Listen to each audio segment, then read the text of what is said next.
This is part of my What If series, What If Evil? And I labeled it an inquisitive production. But the concept that we're going to talk about today is not if evil is this or where it comes from, but whether the conversation that evil exists and it pays very, very well.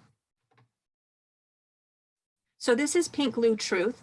And people have asked me, why are you doing this? Why are you putting your voice on the line right now, knowing everything that's out there? And my response is on multiple levels. One, we have a responsibility to serve in the way that we best can serve. My investigative skills, my knowledge, the resource, and the things that are brought into my path seem to be unique than some other individuals. Therefore, I'm open to sharing that. But in addition to that, what I have seen is the world around us needs to wake up. And I go back to the conversation that my son and I had when we were looking into, Christmas and people send notes, and historically they say good tidings for all and peace on earth and joy for all mankind. And people will pray for, or whether pray or not is a particular word for them, but they'll ask for kindness or love or peace on earth is really the big one that usually comes out about that time. And my son looked at me and he said, that's not what I'm asking for, Mom. I'm talking to God about people being able to open their eyes, see the love and light of God, and know that it is true. Because until that happens, we will never have peace on this planet. And he is so right there. We've got to start at the foundations before we can rebuild our future. So the reason that I'm doing this is simple.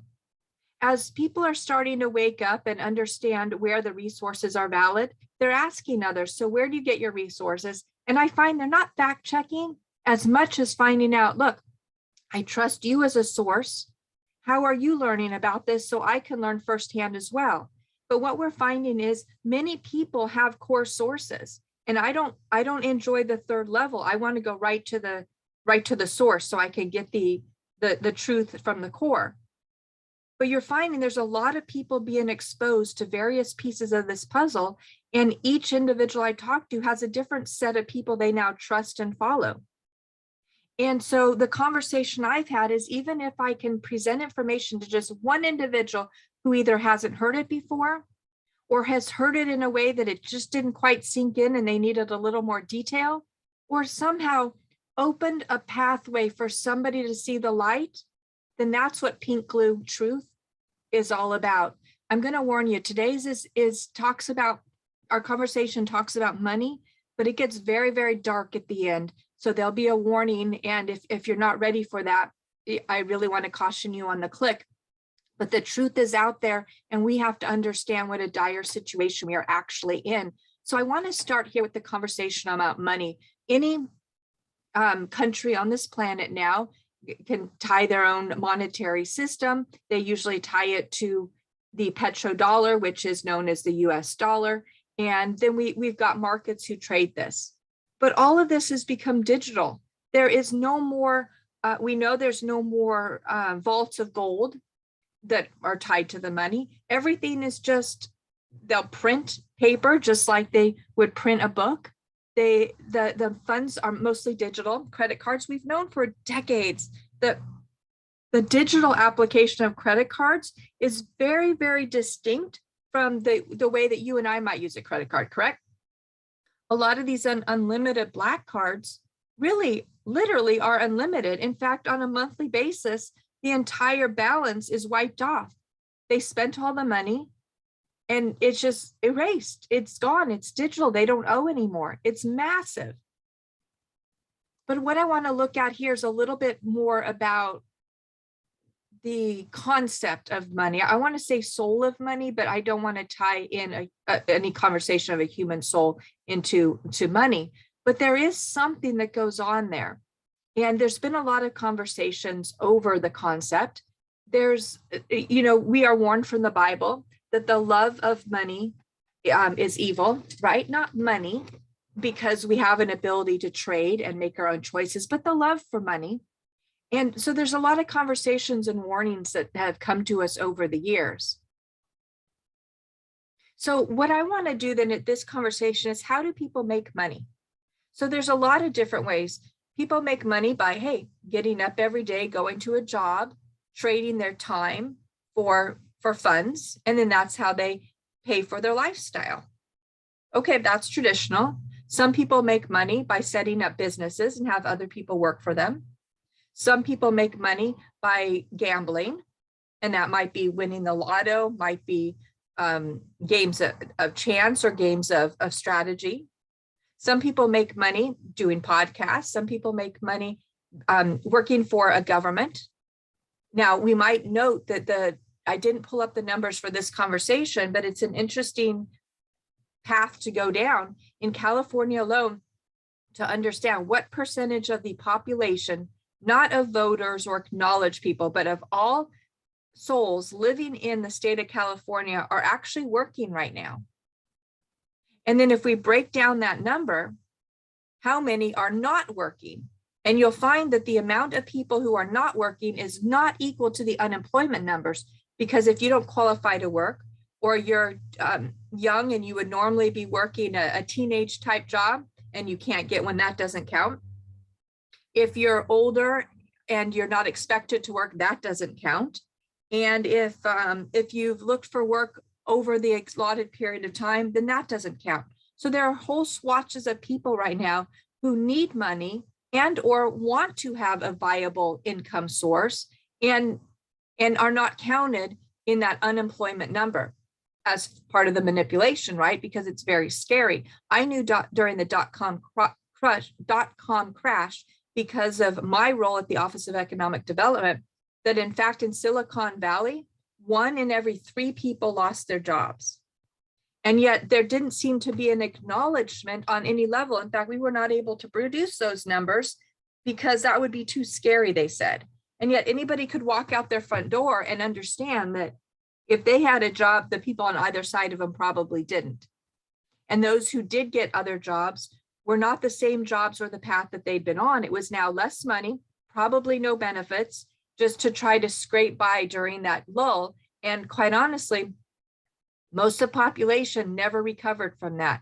The reset that occurred at that time was so drastic that employers realized, wait, these people will work for less money, and the salaries went down. I am making significantly less money today than I made 30 years ago, as an example. So all kinds of ways have come up in order to help people make money, right?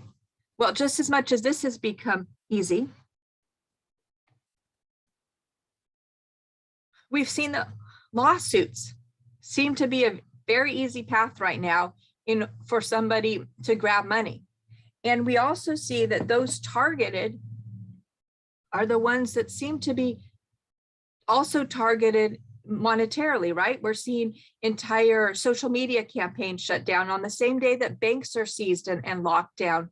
The path is wide, and it's usually right now because somebody has said something, somebody else doesn't like it, and so they lose all their rights, period. We still live in the United States, and we have a constitution, and the first constitutional amendment is freedom of speech. And yet this person said something, he wasn't even involved in the crime that occurred, but because he said something that other people didn't like, they are making an example out of him. And in fact, the prosecutor stated they want to hang him up like a carcass and rip him to pieces. So one lawsuit after another is going to follow. And here you go. After this one massive lawsuit was settled, and this one was settled at 45 million. I don't believe that was the total. I believe that there was more on top of that as well, but extremely sizable. Here come the additional lawsuits too. Is that really a way to make money? What else do we have here? This one came out, and this was the real reason why I'm creating this today. For those of us who studied the situation, we know that helicopter going down with the individuals it did was a sacrifice. And there was a lot leading up to that. There's a lot of research that pulled into that. And so for some reason, this wasn't an accident. The event occurred.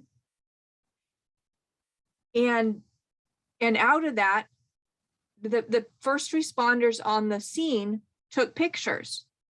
Well, come on, the reality is you and I have cameras. If we were driving by, we would have taken a picture. A first responder it's even more important at this point. And in fact, we know how important it is for them to take images or video, because police will wear police cameras and have them on during investigations or even traffic stops. It is very important to catch the truth. However, the truth was not something that they wanted to release. And so this settlement was not because those images that were taken by first responders were even put out on social media. In fact, the court documents I read stated that they weren't. But the wife was so fearful that she might have to be exposed to these images on social media. But she was presented with the images as part of, here's what happened, right? If sadly, if anybody's been in a situation like this, you may not have access to the entire investigation, but when you're hiring attorneys and you're involved in this level, you're able to see it all. So she's stating that she did not want these images that were taken by first responders to be put on social media. Based on my understanding, it was not on social media. However, they shared their personal images from their device with others, and that was enough for a lawsuit. How often do you take pictures and share the pictures from your own phone and expect to be sued for that? In fact, there are many, many cases that have moved forward for copyright issues. If you've taken a picture, it's your picture. And yet again, the whole situation on what originally happened, and now a settlement here. And the reality is, what I'm looking at today, there's many different forks of this conversation. At the end, I'm going to pull up the YouTube video that goes over this issue, and I'm going to show you something that's very interesting in that. So I will highlight that as well. But what we want to look at is other people's money. If I have money and I have to give it to somebody, I'm going to count out how much money I have, how much I can give. I'm going to give wisely because I'm trying to balance my own income, be diligent with my family, just anything that I can do in order to share with others and survive. But when it's not your money, it seems like an endless source. And it's been removed one step further when it's not only not your money and not an individual's money with a name on it, but rather it's the county's money or a city's money. In this case, LA County was ordered to pay the damages. And in fact, there were two defendants. There was a co-defendant that I believe got 15 million in addition to this. It's just amazing to me. There's no face. Oh, it's just the county. Well, where do you think the county gets its money from? You. The county spends its money based on revenue that it takes from its citizens or people who buy products or people who have property. They collect the money. It's not free. It's not just sitting there. And the face is the face in the mirror. So they awarded all these damages because there was no face to this amount that needs to be paid. And again, we're going to revisit this in a moment based on another very interesting fact there. So we can look at Milton Friedman. He was an economist, actually an American economist, as it states here. And he's very well known for a lot of different reasons. But basically, Milton came from the perspective that, and please correct me if I'm off on this, but he really talked quite a bit about the economy of other people's money. And a little bit about what I went into here, that when you're spending somebody else's money, there really isn't the same accountability. And it might be the same as getting a corporate expense account and going out to lunch.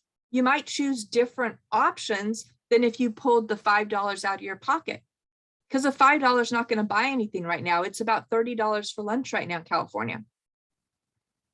So what he's saying is, if somebody else is spending the money, you're not going to worry about it as much. And my play on that is because there isn't a face to it. When you had to go to your father to ask for money when you were a child, if that was an option for you, some people say the bank of mom and dad, then there was a conversation that, hey, if you got this, you had to be able to pay it back, or you had to be accountable for what you did it with what you did with it, or show me the receipts, right? There was an accountability. And there was also an option that my family gave me that, hey, sure, I'll let you have this money, but you can make a choice. You can go out and just spend it on something worthless, something that you might enjoy in a second and will be gone, or you can invest it and I'll match it again dollar for dollar. So there was an incentive there. There is no incentive to spending right now. In fact, even if people are saving up for a home, most of the United States or most Californians right now are not going to be able to buy a decent home in California. And that is now stretching across the United States with the rise in real estate prices. We're told that saving money in our bank, that the banking system is going to collapse. So you may not want it there anyways. In fact, let me look this up really quickly right here, because right before I came in,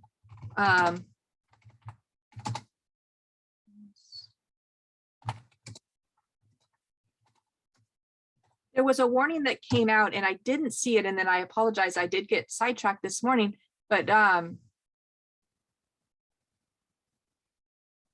yeah, I think they're burying the story, but there's obviously enough warnings from enough different directions. Banks will seize your money in the coming financial crisis. The Pope just said, hey, take your money out of bank accounts. He's saying they're not stable. We've seen that bank accounts are seized if they don't like what you're saying. There's a huge manipulation going on with the money right now, and it is not honoring those who choose to save, right? Even if you choose to save, the IRS will penalize you by taxing you on the interest that you're earning on the money that you already paid for. So if we can go back here, let's see, I think we're at this one here. So this is Milton Friedman. He absolutely warns that when people are not spending their own money, there isn't the accountability. So this concept of other people's money has been, shown throughout theater quite a bit here. Even the show called Other People's Money, really mocking the situation. But what we want to do, and this one was interesting, I wanted to look at the Christian influence here. I had a very interesting conversation this weekend, and it essentially told me that Christians are a minority. And because they're a minority, they have no right to speak out. And because they believe in something that other people don't believe in, they should not even vote. I mean, the conversation went so extreme, and I call it a conversation, but it went so extreme so quickly that, wait a minute, this country was founded on the principles of God, right? In our Constitution, it talks about God. Our Pledge of Allegiance refers to God. Our money has God on it. This country was founded with the basic principles of Christianity, and we must understand that Christianity not only was the leading force of finding this country, being the founders, but they're the ones who created the first schools. They're the ones who created the first hospitals. They're the ones who created the first universities. In fact, there was a tour that was given just, I guess probably about 5 weeks ago now in Silicon Valley that showed every single hospital in the Valley that was older than such and such date was actually created by a church, and a Christian church at that. And yet through the changes, and I believe a lot of those changes come from blackmail, not just greed from the levels, although I know that would have played in. They changed from the churches to the doctors. And at that point, through seminary, they were training their own doctors and lawyers. But then somehow doctors got into other programs, and this somehow has been identified how those paths were created. And then these medical schools are heavily funded by pharmaceuticals, so the bias twist. And then these individuals who come in who swear the Hippocratic Oath don't stand on that, right?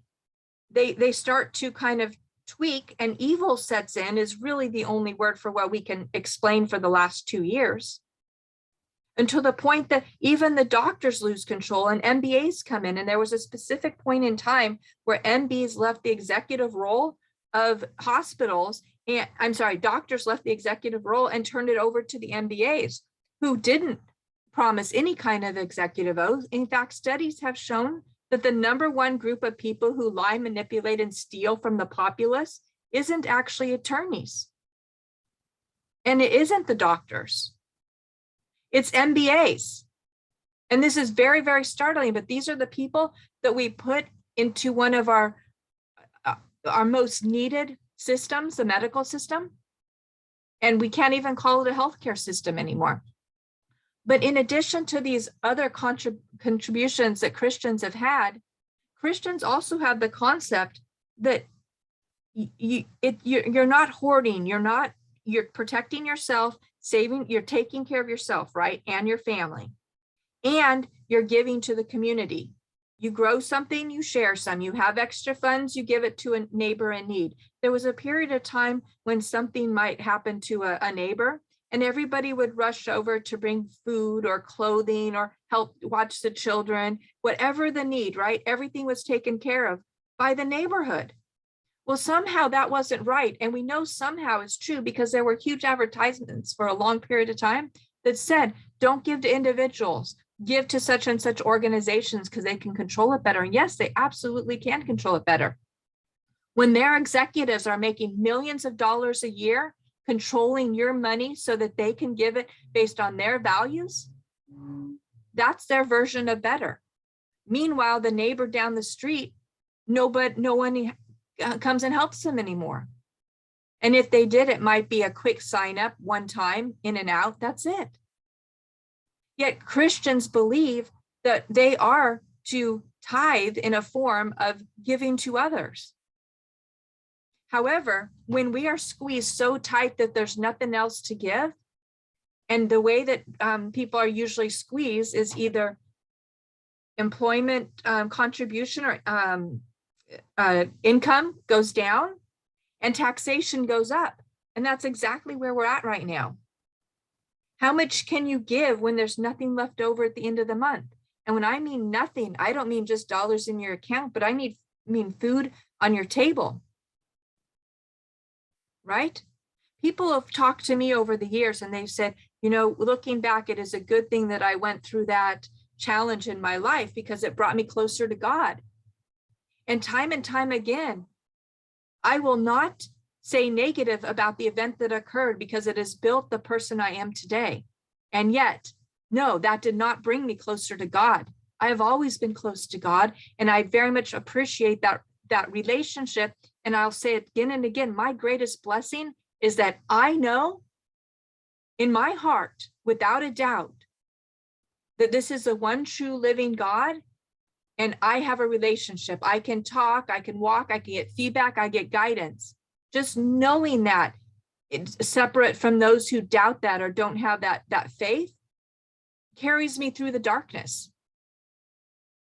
And yet while on that path, no, it doesn't bring me closer to God because I walk with God. Are there times where I turn away or I make mistakes or I make my own decisions? Absolutely. Certainly not the path I want, but in the time period or the emotion, there's times. But I'll tell you, all of these games that are set up against us, the manipulation of our money, the manipulation of our jobs, the churn of jobs, the instability, the change, has brought me away from other people. I used to go to parking lots and just hand out cash, no association with what they needed to do with it. I could see that they were coming out of the grocery store. They were a good, wholesome family. I didn't have an attachment. That was the way that I would tithe. And yet when I don't have anything anymore, I can't just randomly give. And I liken that to, when we were young and you'd go see your grandparents and your grandmas might slip you $20 or your grandfather might slip you $20. It really meant a lot. I was so grateful that somebody loved me enough to just trust me with that money.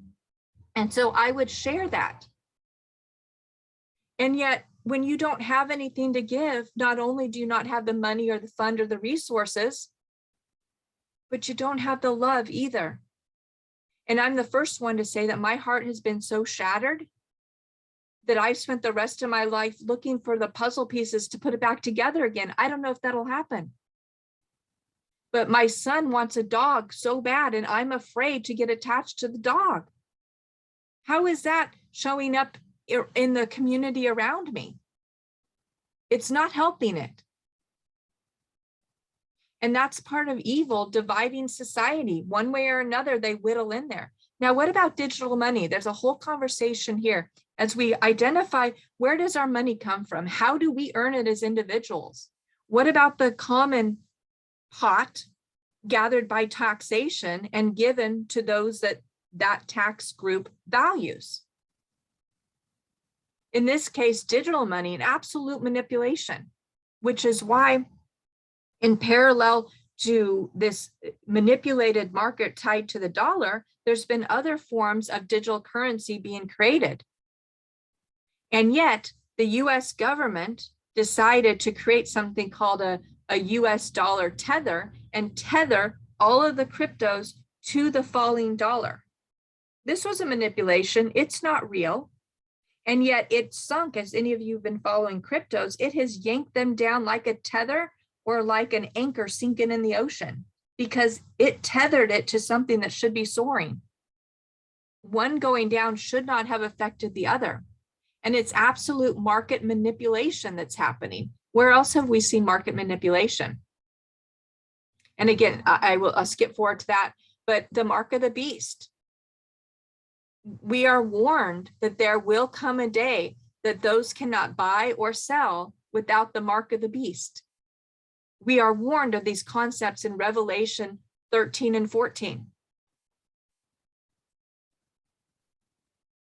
Well, in the late 1980s, price suppression of silver by the Western banking cartel, and look at the words that they're using here, reached new extremes. In real dollars, the price of silver was pushed to a 600-year low, 600-year low.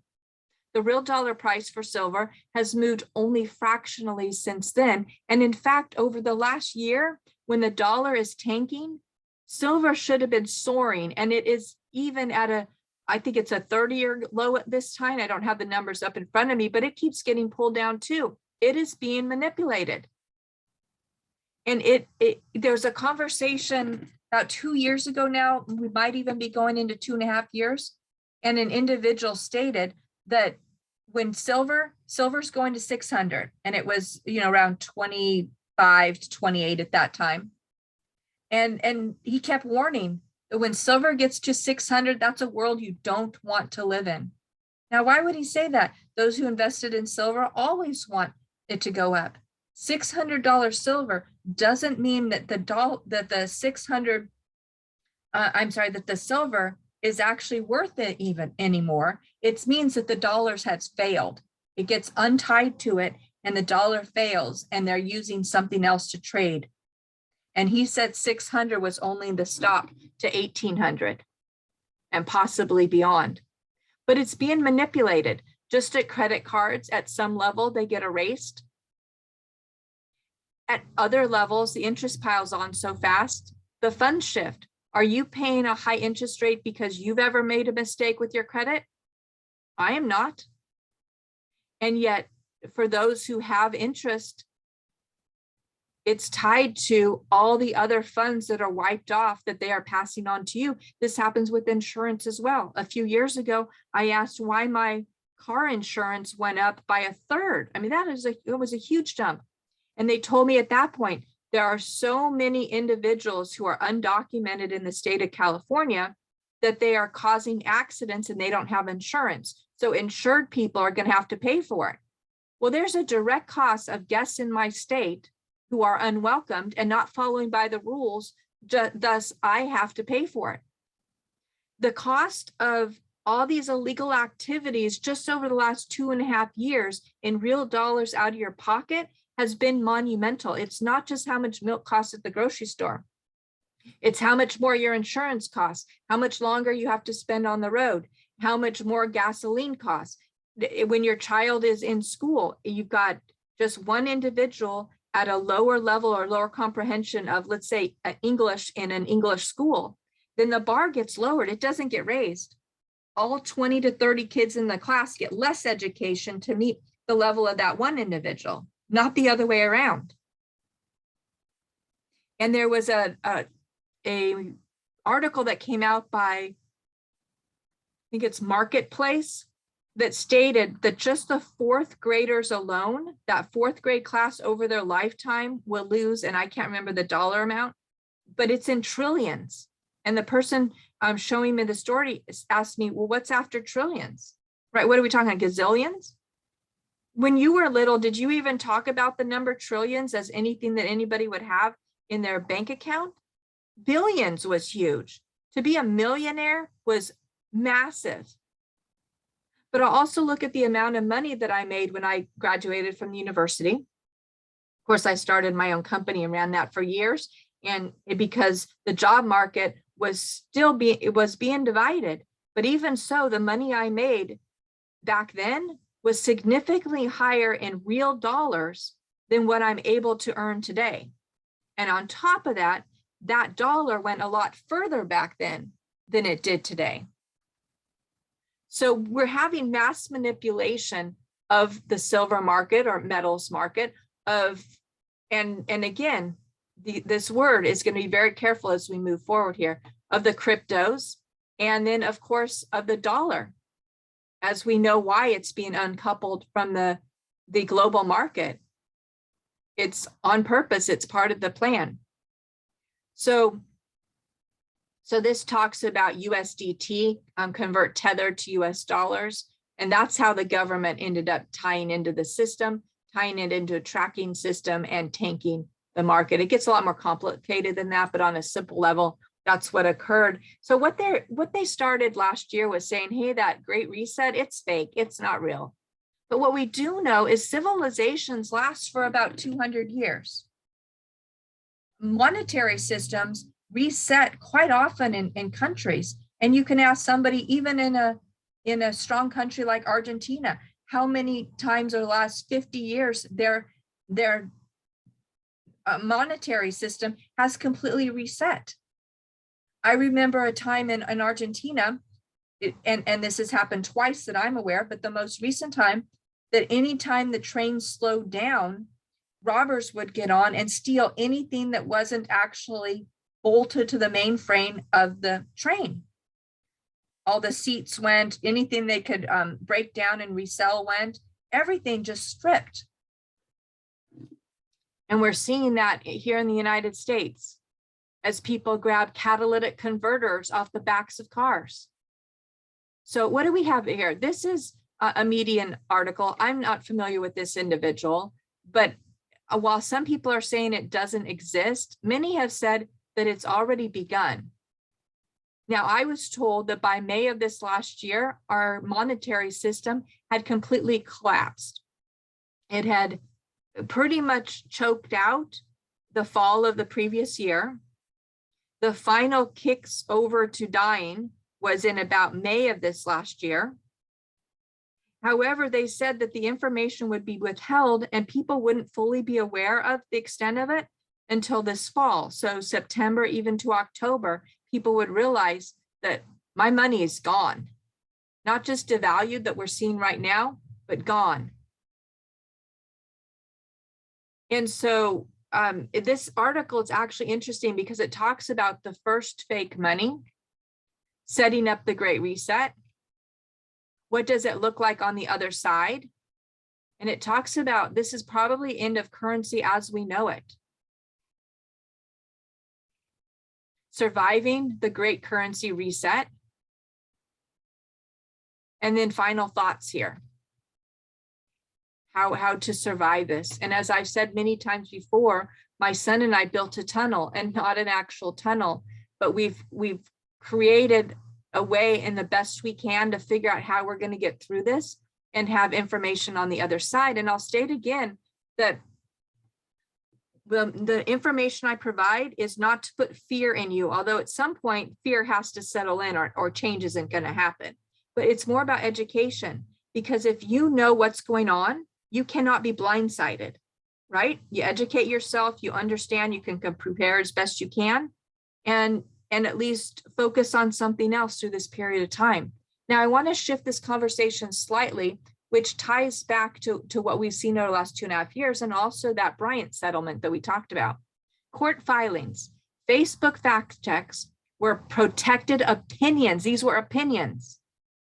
In response, they argued that the so-called fact check was actually just an opinion rather than an actual fact and statement of the facts. Opinions are protected from liberal accusations, releasing the person or entity that made the statements from liability. Look how extreme those quote unquote opinions went.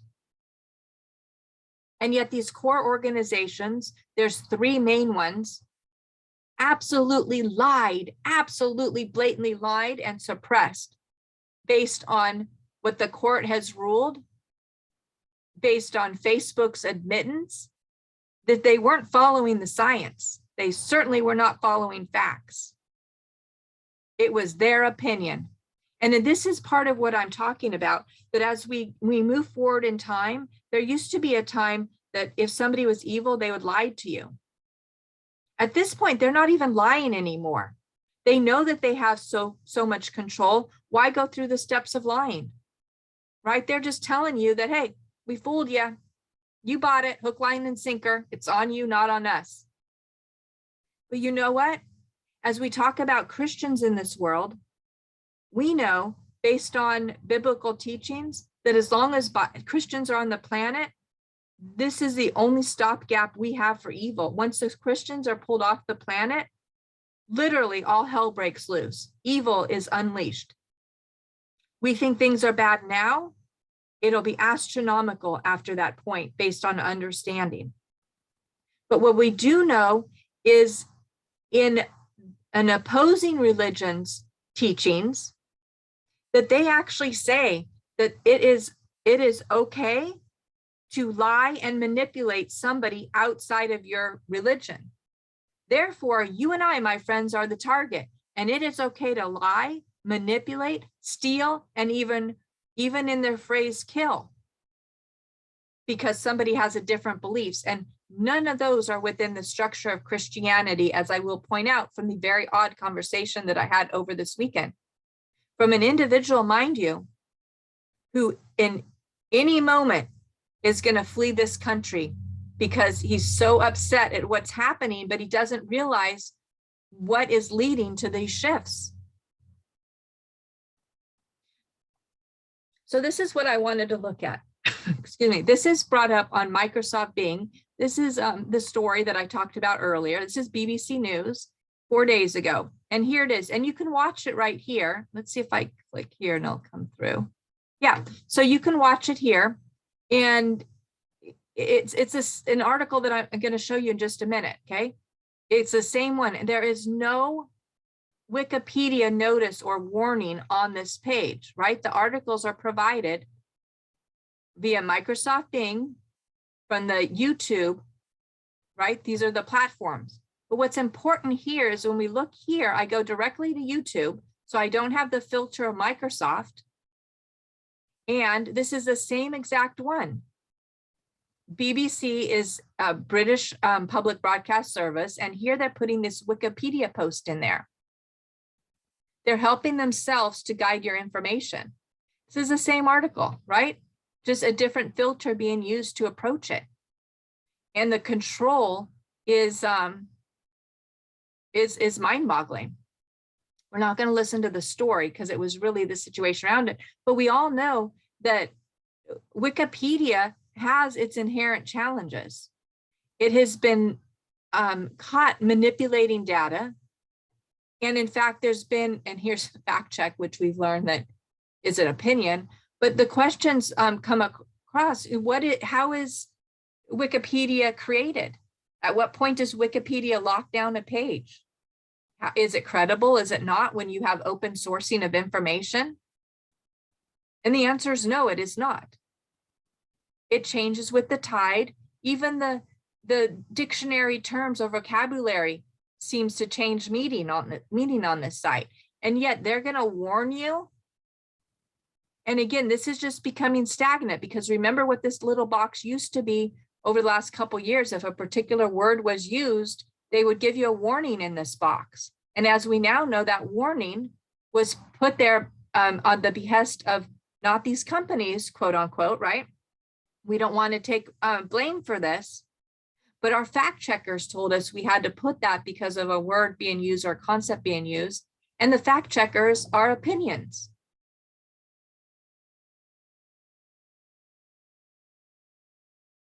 So the manipulation is just become extreme across the board of anything that's fed to us, whether it's our money system, whether it's our medical system, financial system, education system. What better way to manipulate a population than to start with manipulating the children? I'm also going to point out here, as this smiling gentleman is waving, this recent announcement of, hey, let's pay off loans. And again, it's $10,000 for many. It's not payoff amount. But what is the motivation behind this? If we just think through the process, who owns loans? Banks own loans, right? Over the last 2.5 years, while the world has been shut down, there's been a moratorium on payment of loans. And we know this because there were many cases sued against Wells Fargo specifically, who automatically placed a moratorium on different types of loans, specifically student loans for individuals who were not even notified that their loans were on hold. So they were continuing to make payments.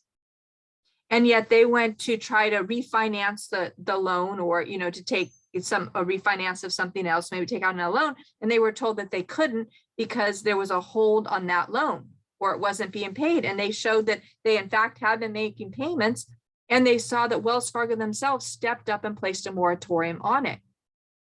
But what's really interesting is follow the money. If they in fact have funds that they are responsible for, and people are not paying them because the government says, wow, you don't have to pay while we shut down your business or stop you from going work, then these loans are adding up, right? Yet all these banks that are primarily holding these student loans are somehow tied to a publicly traded fund. They're accountable to their shareholders for meeting their goals of whether it's the income interest or the repayment of the loans, whatever that tracking is. And when that stops, that's a huge crunch on the banks. And we know it's a huge crunch on the banks because Bank of America, the social welfare bank for California, that's where all the EBT processed through and unemployment scams processed through, actually stood up and said, hey, California, we don't want this anymore. We're done with this. And California said, too bad, it's unilateral. We say, tag, you're it. That's the way it goes. Meanwhile, Bank of America closed a very large chunk of their businesses. And I'm in a city with more than 1 million people, and they closed every one of their locations in my city. You had to travel to a neighboring city, which fine, that's 7 minutes out, right? Maybe 15 minutes out. But if you are unemployed, you don't have additional resources, you don't have a vehicle, all the buses are shut down. You used to be able to walk across the street in your community to get cash from your EBT or your assistance, which is what it was meant to help for. Now you got to figure out a way to go many miles away. So banks are suffering. And we also know this because if you look at open leases and land sales, a lot of them are banks. They're vacant. They shut down and nothing else is going into a banking facility right now. Banks are struggling. So what happens with this smiley guy who gives funds to cover loan payments? Do you think if I have a student loan that I'm going to get a check for $10,000? No, because they know you're going to spend it on something else. Or you'll put it in, you'll handle it piece by piece and drip it, right? So they're giving this money to the banks. This is another bank bailout. Red flag that they need a bailout and we haven't been told. And red flag, this is not money without a face. Look in the mirror, that's your money. They have estimated originally that the cost of paying off $10,000 of student loans to each person would be $386 million, I think is what it came to. And then they said, well, actually, that's just the initial payment. Over the next few years, it's going to be double that. So now we're approaching $750 million. And another economist came out and said, well, that's not true either because of X, Y, and Z. You're actually looking at this one package is closer to $1 trillion. And look in the mirror. And better yet, take your child and stand with you in the mirror because that debt just went to your child. That money gets paid. And it's just insane because your face wasn't on it. I never took out student loans. I did everything I could to not owe debt so I wasn't tethered to a job or a career that I could make my free choices in life. And now I am paying student debt for others who took out the money, accepted a loan, agreed to pay for it, and now I have to pay for it. I didn't co-sign for them. And yet the money is being taxed. And if I don't tax, what happens? If I don't pay the tax, then there's 86,000 new IRS workers who are more than happy to explain to me why it's not an option. Now, this is the part that I said goes really deep, really fast, and you may or may not want to understand this, but this is probably not on the list that any of you have thought of. In fact, it was actually a surprise for me. We know that whenever there's a movement of corruption in this manner, and we can just call the C1A, right? That would be an I in the middle instead, is one of the biggest movers on the planet of this, as far as we know. That it's a trifecta. You have guns, drugs, right? So weapons, drugs, and people that are trafficked all together. It happens together. But right now, which do you think is going to be worth the most, right? A one-time sale of an item. The drugs that have been known to kill people, there's kind of a terminal on repeat customers. Or an individual based on a slave system that can be used over and over and over again and monitored. My friends, these individuals who are coming across the border are not coming on a free ride. They're our free ride, right? We're paying for them. But it's not their free ride. And they're being manipulated to a degree that you and I would never even understand the depths of. In fact, when they hire coyotes to come across, the coyotes are so organized that they put a wristband that tags them. And about 2 years ago, we had evidence that that wristband was just a physical cue, right?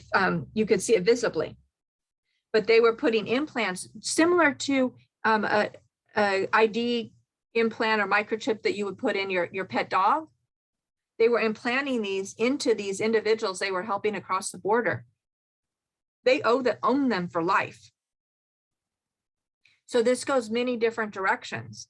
What if you're an American citizen, you're kind, you want to help out? We heard a couple weeks ago that 40 to 60,000 unaccompanied children had come into this country this year alone. The number now that has been released, I think it was Homeland Security that released it, and it's closer to 186,000 unaccompanied children this year alone.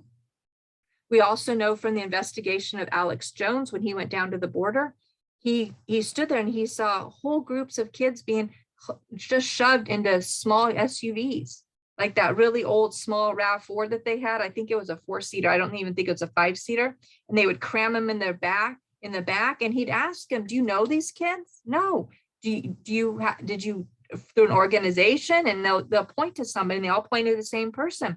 The person was the head of Catholic Charities, a nun.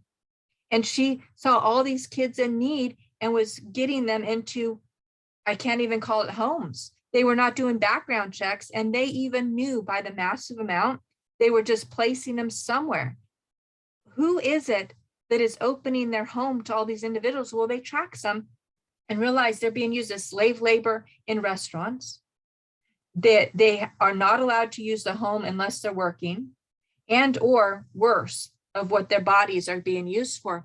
And yet this report here shows that evil is very lucrative, and there is evil that exists in this world. And once you've got this thread of fingers throughout the United States, this stronghold, how in the world are we going to get this country back?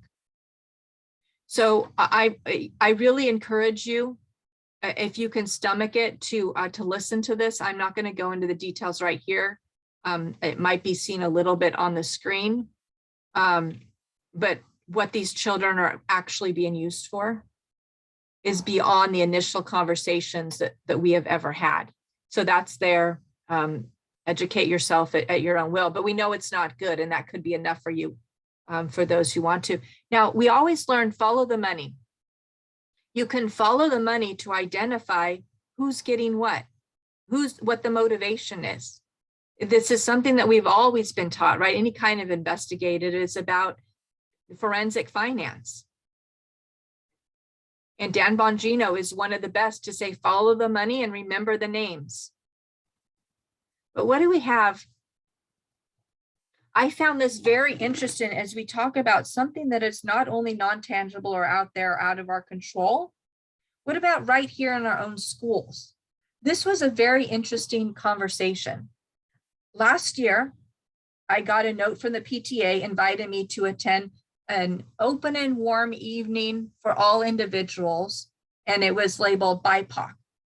And honestly, I'd never heard of that before. I had no idea what it was, but I'd also received a couple weeks before that an invitation from the district that stated that they were having a conversation about, they didn't say equality, and I don't remember the exact words there, but it was a group that I had known and I had met several times, and they were doing a Zoom conversation. So when I got this from the PTA, I assumed it was the same group.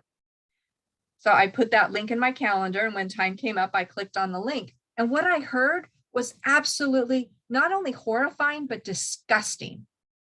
The group of people on Zoom were saying absolutely horrendous things about one group of people. It was, we talk about, we know racism exists. This was beyond, this was absolute hatred that I was hearing.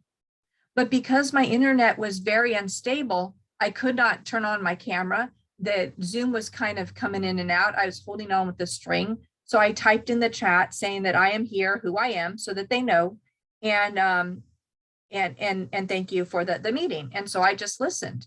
And then finally I typed in there, it looked like my signal was getting better. So I typed in, if there's a time I would like to ask a question. So they eventually called on me, and I told them, thank you very much. I'm going to turn on my camera quickly so you can see me as I ask a question, but I'll turn it right off again so I don't lose connection. So I turn on my camera, and I'm immediately told that I'm not invited to the meeting. Based on my appearance, I am not BIPOC, and therefore this is a closed meeting.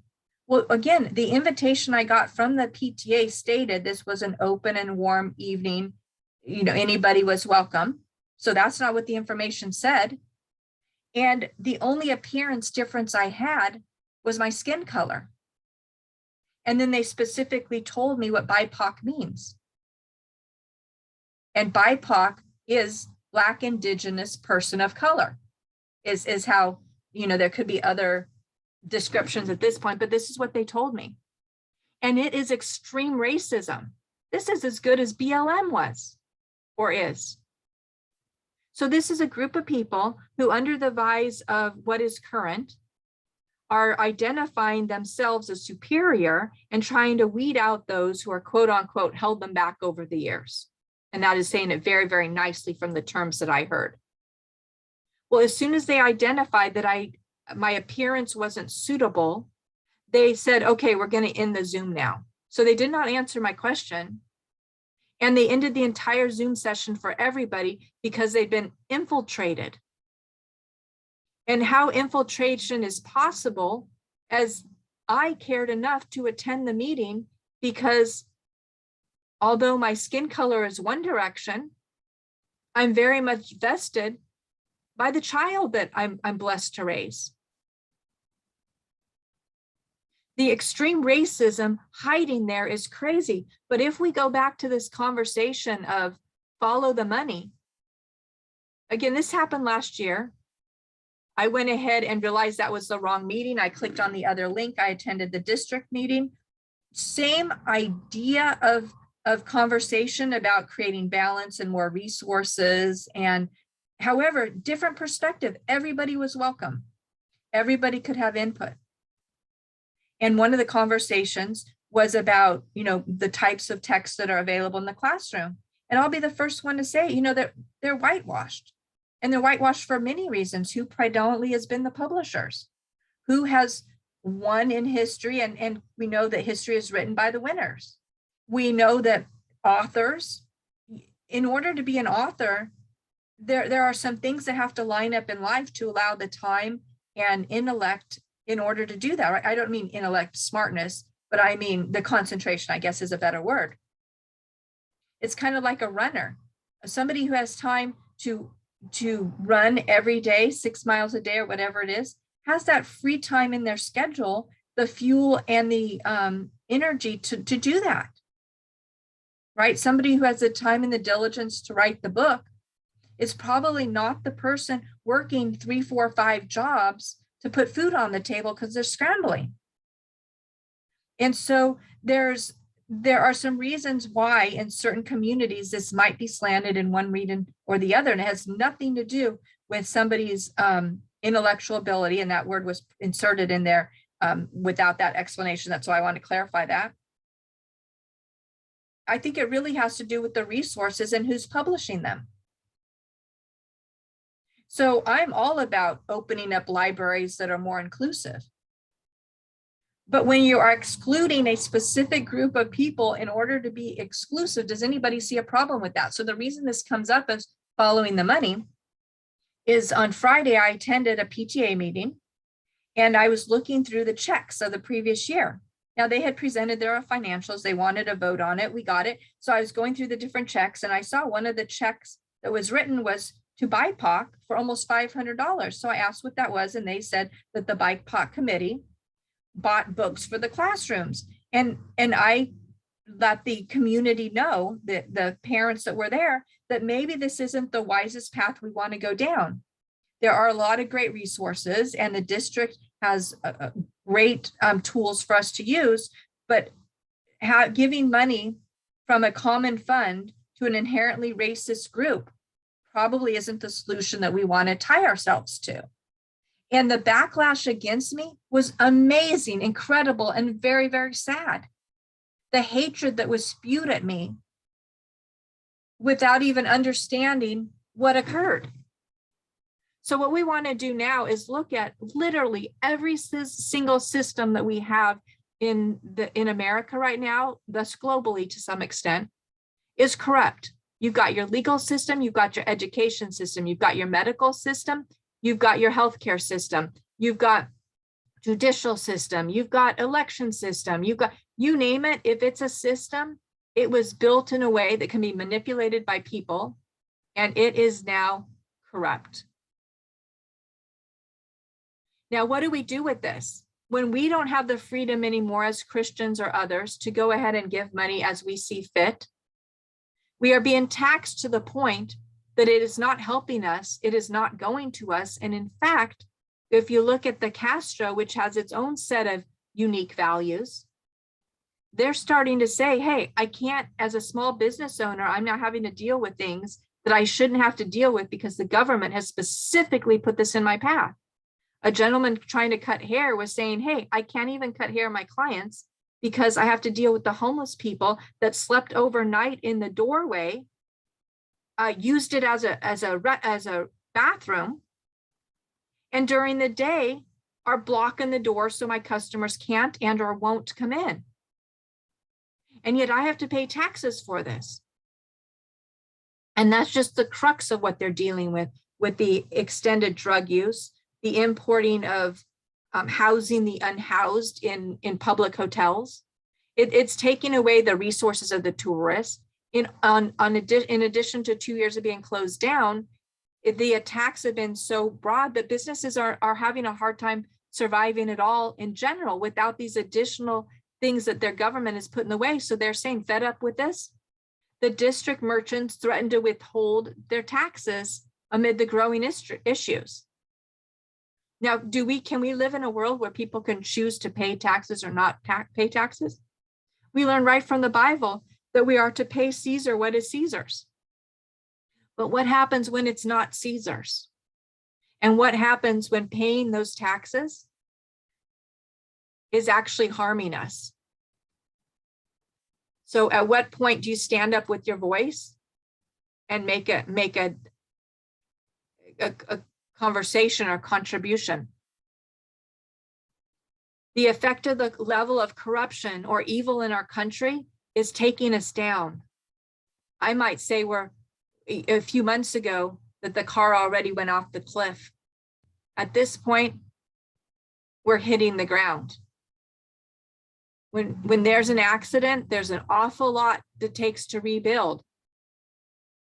And we are far from even putting in the stopgaps to stop the bleeding and the pain and the influx that is killing us. So this is pink glue. This is our truth. This is from a different angle, and we've got to understand that truth is going to come to light for different people at different times. Our eyes will be open, our ears will be open. And I desperately hope that we get grasp of this before there is no turning back. Because although we serve a great, kind, and loving God, not everybody has that same viewpoint.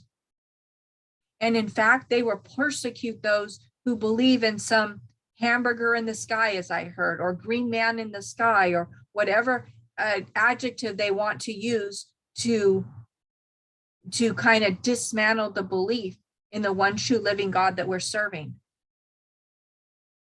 And I tell my son, at the least, hedge your bets. If you're not sure whether or not this is a path, we've been promised an afterlife with this path, out of the loop of what people talk about the matrix, or looping back, or getting stuck on this prison planet, or all these conversations that come up. Hedge your bets. Just make sure you have an invitation waiting. And the way to hedge your bet is very simple. We're taught that the gateway to heaven is narrow. Not everybody's going to go through it. And we found out that it isn't necessarily that you're invited or you're not invited. It's whether or not you choose. If you choose, you're welcome. And the choose is the belief in Jesus. We are told that that's all you have to do. Believe. It's not about acts of kindness or, all these other things that people do to ask for forgiveness. And I think that is part of the belief, that you live a straight and narrow life. And you serve because of your belief. You demonstrate because of your belief. You shine because of your belief. There's a lot that goes into that. And yet the distinction is very, very clear. When you are welcomed at those gates, you want to make sure that you have served and you know that that is your home for eternity. This is big, my friends. Blessings today as we continue down this path of the truth. This is Pink Glue.